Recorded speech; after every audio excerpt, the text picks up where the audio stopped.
Okay,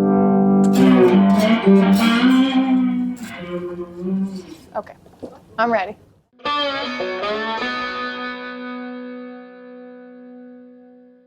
My first encounter with these guitars, I was in Helena, Arkansas. I might have been 17 or 18 at a King Biscuit Blues Festival. There were a lot of musicians playing, and I kept seeing people playing these guitars. I'm thinking, like, God, that sounds so cool.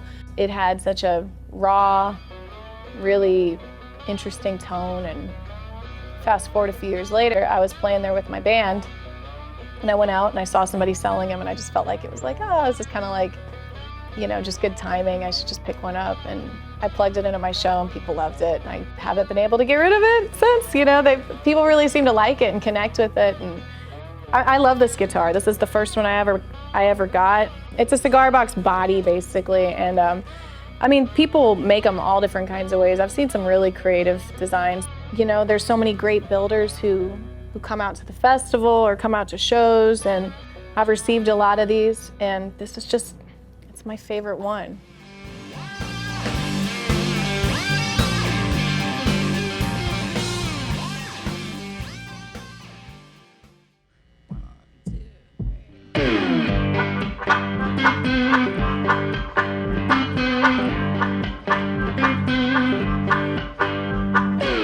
Got me trained, sit on a stage, not show my rage for ya.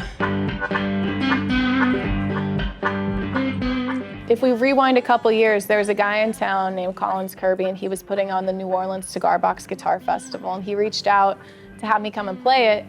I don't know, it was really fun to kind of try and design a set specifically rallied around this, because I would only pull this out for a few songs, maybe 2 songs a night.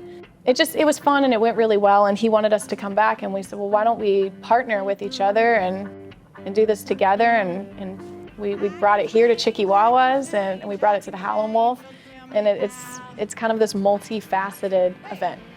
I'm turning on you, I'm turning on you, I'm turning on you, but you're bulletproof, I turn it on you, turn it on you, turn it on you, but you're bulletproof.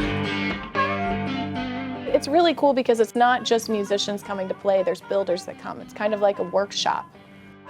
I mean, they're really, really creative. They come up with some of the most like unique looking instruments. We saw somebody come out with like a washtub bass. I saw somebody bring in a little boat oar.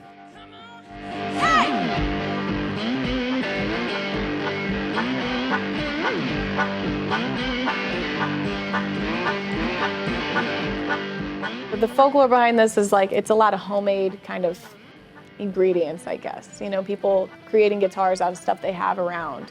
And I think that's where it started, and that's kind of what's celebrated about it. Homemade instruments.